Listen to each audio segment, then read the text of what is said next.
하나님의 말씀 함께 보겠습니다. 하나님의 말씀 빌립보서 3장 12절에서 21절까지의 말씀입니다. 신약성경 321쪽에 있습니다. 한 절씩 교독하고 마지막 절 함께 읽겠습니다.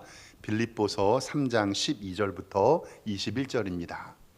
내가 이미 얻었다 함도 아니요 온전히 이루었다 함도 아니라 오직 내가 그리스도 예수께 잡힌 바 된 그것을 잡으려고 달려가노라.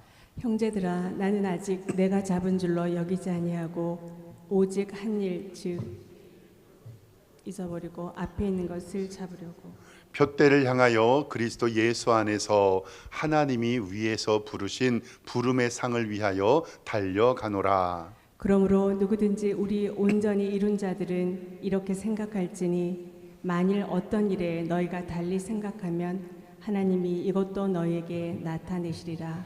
오직 우리가 어디까지 이르렀든지 그대로 행할 것이라. 형제들아, 너희는 함께 나를 본받으라. 그리고 너희가 우리를 본받은 것처럼 그와 같이 행하는 자들을 눈여겨보라.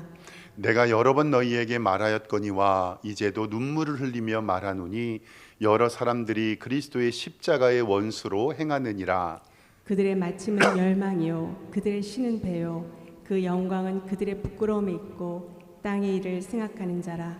그러나 우리의 시민권은 하늘에 있는지라 거기로부터 구원하는 자 곧 주 예수 그리스도를 기다리노니 그는 만물을 자기에게 복종하게 하실 수 있는 자의 역사로 우리의 낮은 몸을 자기의 영광의 몸의 형체와 같이 변하게 하시리라. 아멘. 우리 주보에 기록된 대로 오른손 높이 들고 우리 믿음의 고백 선포하겠습니다. 나는 천지를 지으신 여호와께 복을 받은 자입니다. 아멘. 우리 옆에 있는 성도님들과 인사하겠습니다. 주님의 이름으로 사랑합니다. 이렇게 인사하겠습니다.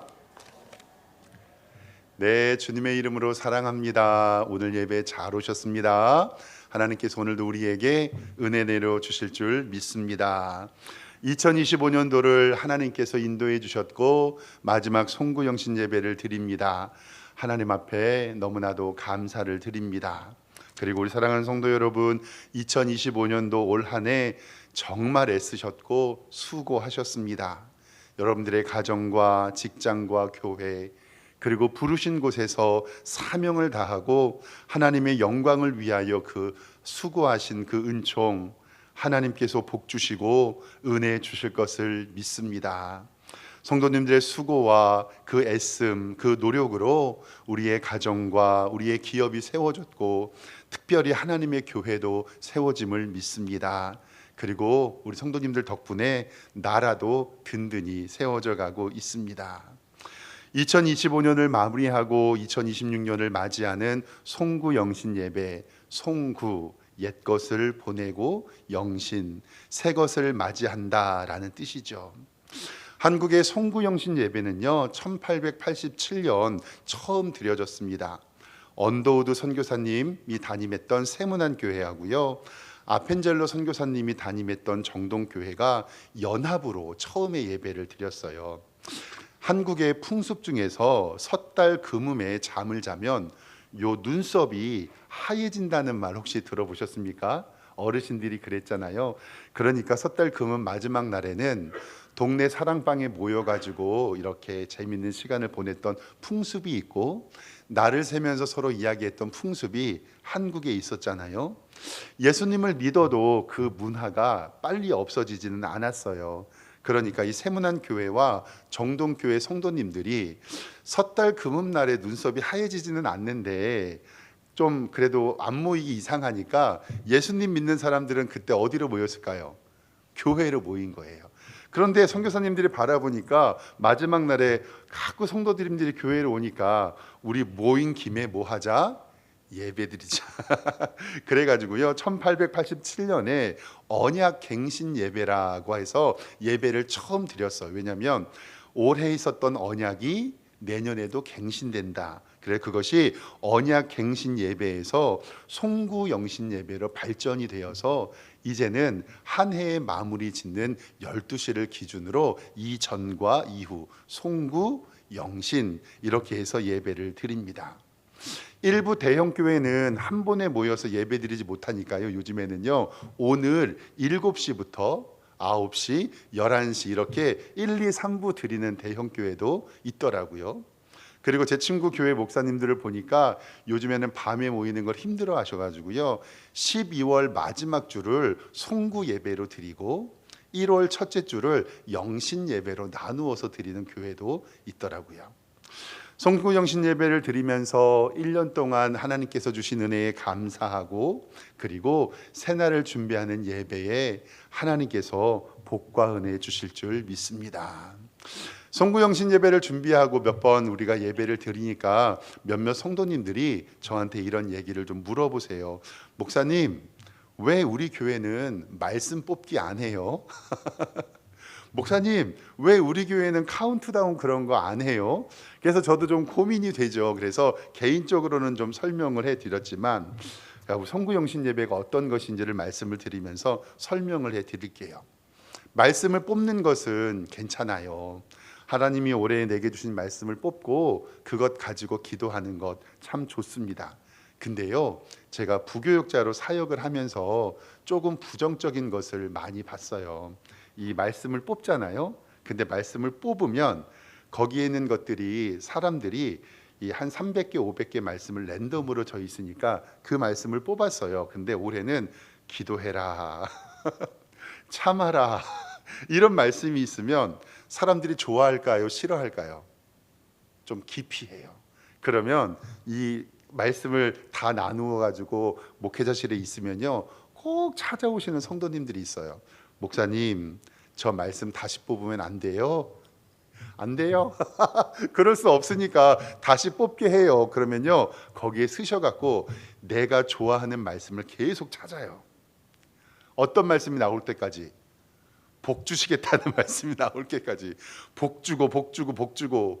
그런 것을 바라보면서 야, 이거 하나님의 말씀이 무슨 부적도 아니고 하나님의 말씀을 고르는 것도 아니고, 아, 이거는 그렇게 우리의 뜻은 좋지만 성경적이지 않다. 그래서 오늘 말씀의 제목을 가지고 사랑하는 성도 여러분, 올해 하나님께서 우리 교회에 주시는 말씀이라고 생각하고 기도하시면 됩니다. 그리고 또 목사님, 왜 우리 교회는 신년에 카운트다운 안 해요? 라고 생각을 하잖아요. 정말 한 10년, 20년 전만 해도요, 교회에서 이 카운트다운 했었거든요. 10, 9, 8 이렇게 하잖아요. 근데 문제는 뭐냐면 요즘에 우리 성도님들은 다 휴대폰과 전자기기를 갖고 있잖아요. 근데 목사님들이 설교하다가 이 카운트다운 시간을 맞추기가 너무 어려워요. 그러니까 광고 시간에 해야 되나 설교 시간에 해야 되나, 성도님들은 계속 시계 보고 있고 방송실은 큐 사인 준비하고 있고 목사님은 설교 준비하다가 뭐 해야 되니까 카운트다운을 해야 되니까. 그래서 제가 부목사로 있을 때 담임 목사님이 설교하시다가 한 5분이 지나버린 거예요. 뭐 해야 되는데? 카운트다운 해야 되는데. 그러면 성도님들이 설교는 안 듣고 다 뭐만 보고 있어요? 휴대폰만 보고 있는 거예요. 그리고 카운트다운 할 때 어떤 친구들은 에이 5분 지났는데 예배에 카운트다운 안 해도 됩니다. 송구 영신하면서 하나님께서 우리에게 주신 은혜에 감사하고 새날을 준비하는 그러한 의미로 하나님의 말씀 듣고 예배하고 찬송하며 기도하고 돌아가시면 됩니다. 그래서 의도적으로 주일 예배와 똑같은 포맷으로 예배를 드리는 것입니다. 그러니까 우리 교회 말씀 뽑기 하지 않는다고 해서, 카운트다운 안 한다고 해서 이상한 교회 아닙니다. 오해하지 않으셨으면 좋겠습니다. 오늘 말씀은요, 빌립보서에서 말씀을 찾았고, 송구영신 예배 때 어떤 말씀으로 설교할까 정말 몇 달 동안 고민을 했습니다. 빌립보는요, 인천, 부천 같은 그리스 마게도냐 지방의 지역의 이름입니다. 사도 바울이 2차 선교 여행을 했던 사도행전 16장의 사건들이 기록되어 있고요. 여러분들 잘 아시는 것처럼 귀신 들린 여종을 낫게 해서 감옥에 들어갔을 때 빌립보 감옥에서 기도했던 바로 그 교회가 오늘 이 빌립보 교회입니다. 사도 바울이 로마 감옥에 갇혀서 이 빌립보 교회 성도들에게 편지하는 이야기가 바로 오늘 말씀의 내용입니다. 오늘 말씀을 바라보면서 과거, 현재, 미래 이 세 가지 관점으로 우리 함께 은혜 나누길 소망합니다. 첫 번째입니다. 첫 번째는 과거인데요. 오늘 말씀의 과거를 뭐라고 하냐면 뒤에 있는 것은 잊어버리라 라고 말씀해요. 과거인데 뒤에 있는 것은 어떻게 하라고요? 잊어버려라.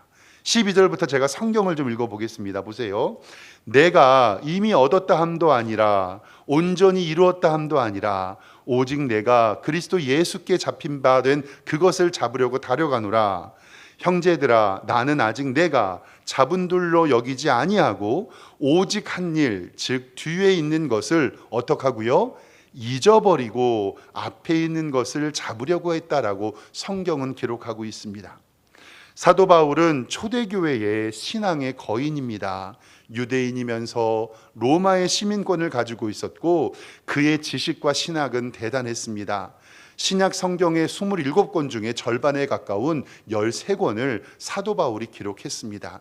당대의 인물입니다. 그 시대의 신앙의 영웅이고요.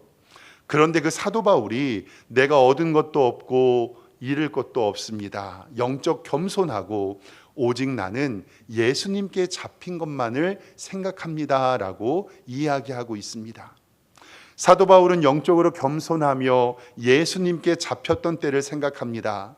지금은 로마 감옥에 있으면서 본인이 예수님께 잡혔던 때를 생각하는데 그게 언제냐면 기고만장해서 예수님 믿는 사람을 죽으려 돌아다녔던 바로 다메섹 도상입니다.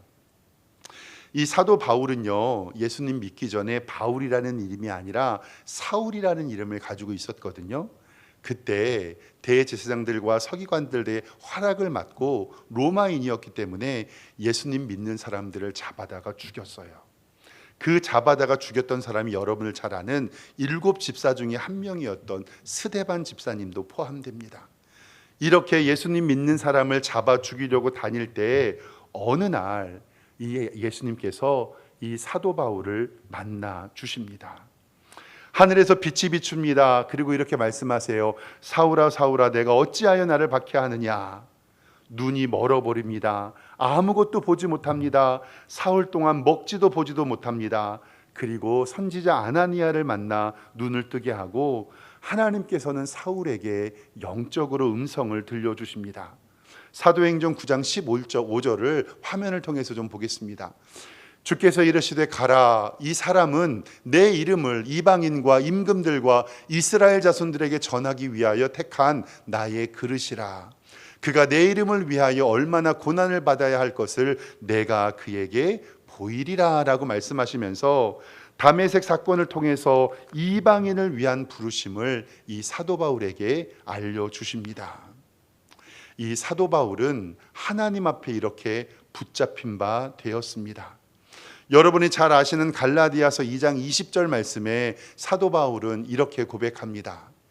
내가 그리스도와 함께 십자가에 못 박혔나니 그런즉 이제는 내가 사는 것이 아니요 오직 내 안에 그리스도께서 사신 것이라.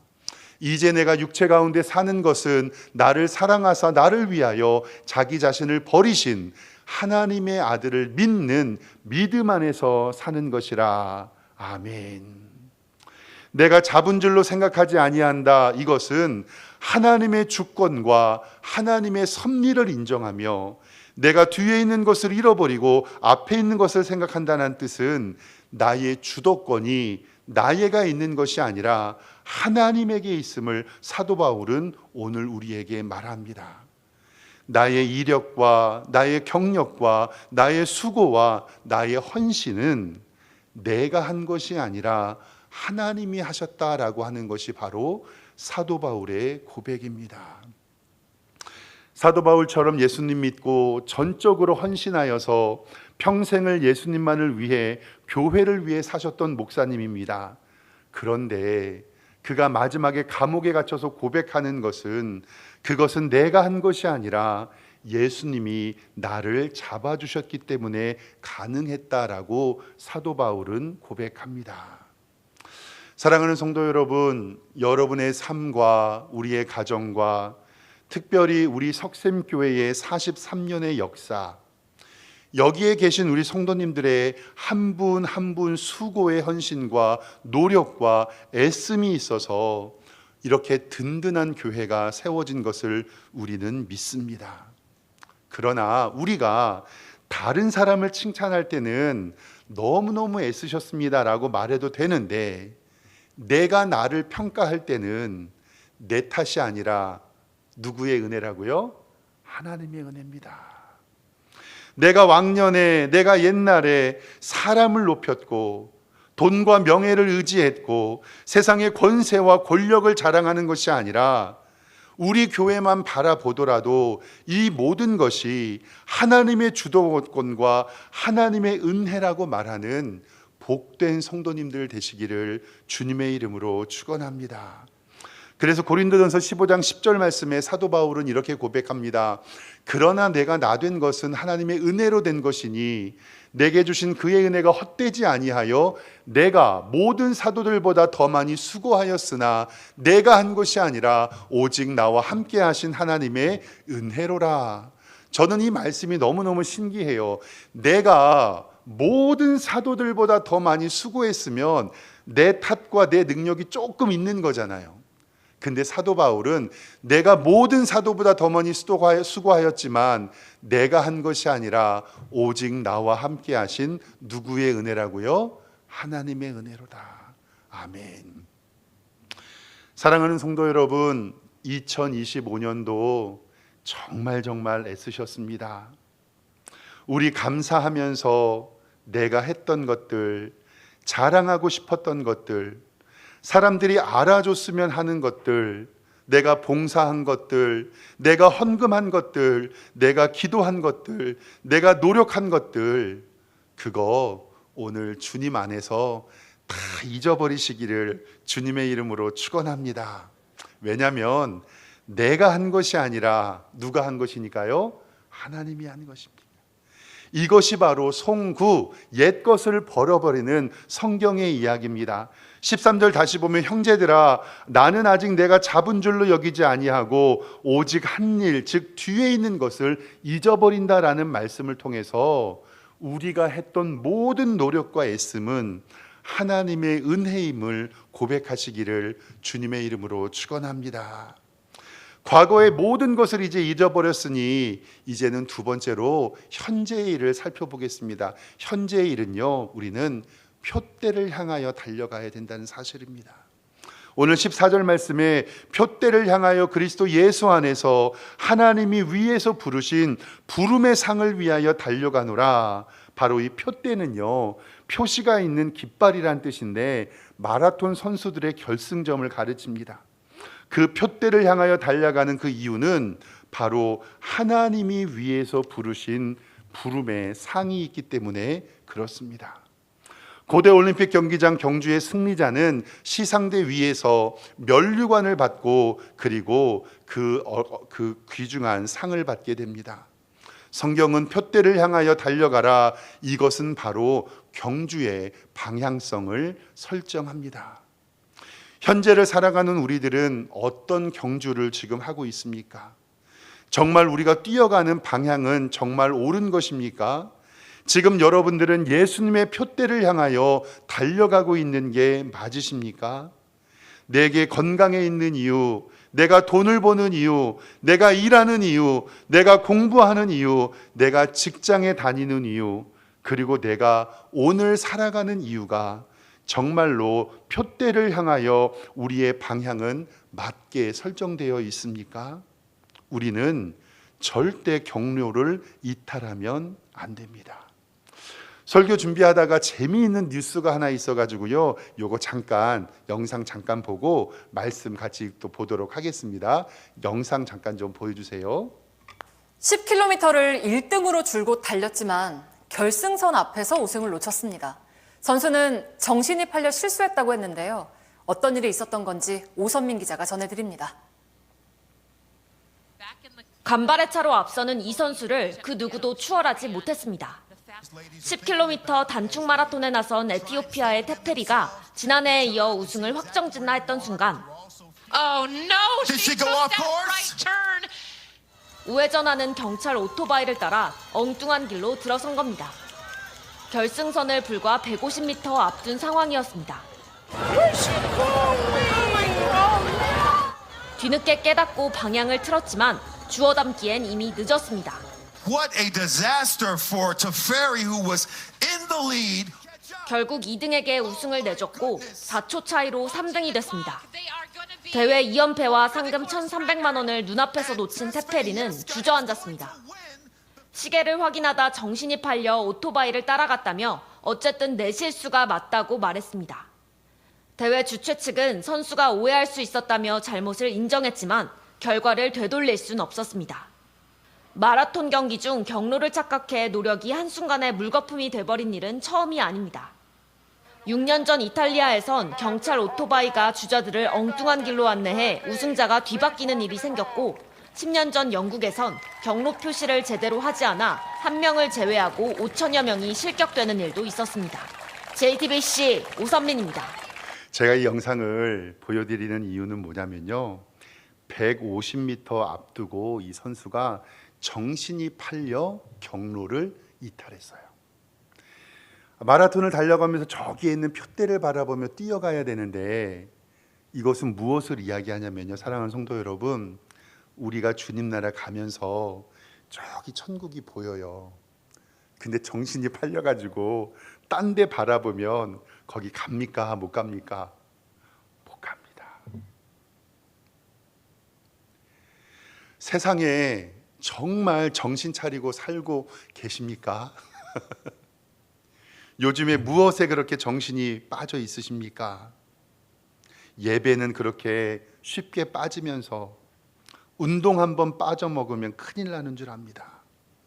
드라마나 TV 프로그램 하나 못 보면 큰일 나는 줄 알고요. 스포츠 중계 그거 안 보면 인생이 끝나는 것처럼 느껴집니다. 세상에 모임 안 가면 큰일 나는 줄 압니다. 그러나 사랑하는 성도 여러분, 세상에 정신이 팔려 있으면 우리는 그 표대를 잃어버리게 됩니다. 우리의 표대는 예수 그리스도이시고 우리는 우리를 부르신 부름의 상을 위하여 달려가야 한다는 것을 꼭 기억하시기를 주님의 이름으로 축원합니다. 히브리서 11장 6절 말씀에 여러분들이 잘 아는 말씀이시죠. 믿음이 없이는 하나님을 기쁘시게 하지 못하나니 하나님께 나아가는 자는 반드시 그가 계신 것과 또한 그가 자기를 찾는 자들에게 상 주시는 이심을 믿어야 할지니라. 아멘. 고린도전서 9장 24절 말씀에도 운동장에서 다름질하는 자들이 다 달릴지라도 오직 상을 받는 사람은 한 사람인 줄 너희가 알지 못하느냐. 너희도 상을 받도록 이와 같이 다름질하라. 아멘. 우리의 표대는 나의 구세주 예수님 한 분뿐입니다. 성도가 표대를 바라보지 않는다면 삶의 의미가 없어집니다. 예수님께서 오병이어의 기적을 베푸시고 갈릴리 호수 반대편으로 가십니다. 그때 예수님께서 물 위를 걸어서 제자들에게 가시는 장면을 제자들이 보게 돼요. 그때 제자들은 예수님이 귀신인 줄 알고 예수님을 빤히 쳐다보다가 베드로가 이렇게 외쳐요. 예수님이 맞으시면 저를 불러주세요. 그러니까 예수님께서 베드로를 불러서 베드로가 물에 걷게 합니다. 근데요, 베드로가 바로 물에 빠져버리게 돼요. 누구를 바라보는 순간요? 좌우를 돌아보는 순간. 우리는 믿음의 삶과 믿음의 경주를 하고 있습니다. 예수님만 바라볼 때 우리는 바다에서 빠지지 않을 수가 있습니다. 주께서 예수님에게 믿음이 작은 자여 왜 의심하느냐 말씀하시면서 우리에게 무엇을 바라보고 세상에서 살아야 하는지를 알려주고 계십니다.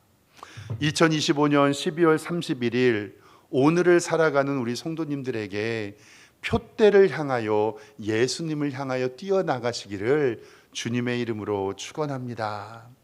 마지막 세 번째는 미래입니다. 과거는 잃어버리고 현재는 표대를 바라보고 마지막에 세 번째 미래는요, 우리의 소망은 어디에 있죠? 하늘에 있습니다. 사도 바울은 세상의 부귀영화에 빠진 사람들을 안타깝게 얘기합니다. 그래서 나를 본받으라고 말씀하면서 성도들을 위하여 눈물을 흘리며 기도하고 있다고 말씀합니다. 그리고 18절에 성경 보겠습니다. 내가 여러 번 너희에게 말하였거니와 이제도 눈물을 흘리며 말하노니 여러 사람들이 그리스도의 십자가의 원수로 행한다. 즉 이 세상에는 십자가의 원수로 행하는 사람들이 있다는 거예요. 그런데요, 그들의 마침은 멸망이고 그들의 신은 배, 이 배때기, 이 배를 얘기하는 거예요. 그들의 영광은 그들의 부끄러움에 있고 땅의 일만을 생각하는 자다라고 얘기해요. 우리가 살고 있는 이 세상에 멸망을 향하여 가는 사람이 있고 멸망길로 가는 사람, 즉 이 배만 불러가는 사람이 있다라는 사실입니다. 그들은 영광은 부끄러움과 땅의 일들만 생각합니다. 요한일서 2장 15절 말씀에 이 세상이나 세상에 있는 것들을 사랑하지 말라. 누구든지 세상을 사랑하면 아버지의 사랑이 그 안에 있지 아니하니 이는 세상에 있는 모든 것이 육체의 정욕이고 안목의 정욕이고 이생의 자랑이니 이것은 다 아버지께로부터 온 것이 아니라 세상으로부터 온 것이라고 성경은 우리에게 말씀합니다. 그래서 오늘 말씀은요, 우리에게 20절과 21절에 이렇게 말하고 있습니다. 그러나 우리의 시민권은 하늘에 있는지라 거기로부터 구원하는 자 곧 예수 그리스도를 기다린다.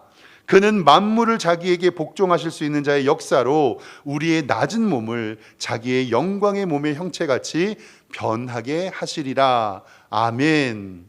사랑하는 성도 여러분, 거듭 말씀드리지만 믿음의 결국은 영혼 구원이라는 사실을 믿으시기를 주님의 이름으로 축원합니다.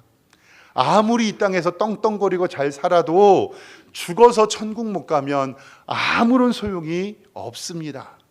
지난 주일 설교회 시편 23편을 말씀해 드리면서 여호와는 나의 목자시니 말씀 기억하실 거예요. 시편 23편 6절 마지막 절에는 이렇게 기록합니다. 내 평생의 선하심과 인자하심이 반드시 나를 따르리니 내가 여호와의 집에 영원히 살리로다. 아멘. 오늘 말씀을 가지고 우리의 과거와 현재와 미래를 살펴보았습니다. 과거는요, 우리가 가지고 있던 실패와 내가 잘났다고 했던 성취를 모두 내려놓고 하나님의 은혜만을 붙잡으시기를 소망합니다. 현재로서는 표대 대신 예수님만 붙잡고 나아가시기를 바랍니다. 그리고 마지막 미래는 우리의 소망이 하늘나라에 있음을 기억하시고 그 나라 갈 것을 준비하시기를 주님의 이름으로 축원합니다. 이제 새롭게 시작하는 2026년 송구하고 영신하여서 표대 대신 예수 그리스도만 바라보는 복된 성도님들 되시기를 주님의 이름으로 축원합니다. 기도하겠습니다. 하나님 아버지, 은혜와 사랑에 감사드립니다. 오늘 과거와 현재와 미래에 하나님이 하실 일을 기대하며 하나님의 영광을 구합니다. 주님, 2025년도를 잘 마무리하고 하나님의 은혜를 구하오니 다가올 2026년에도 함께하여 주시옵소서. 예수 그리스도의 이름으로 기도드리옵나이다. 아멘.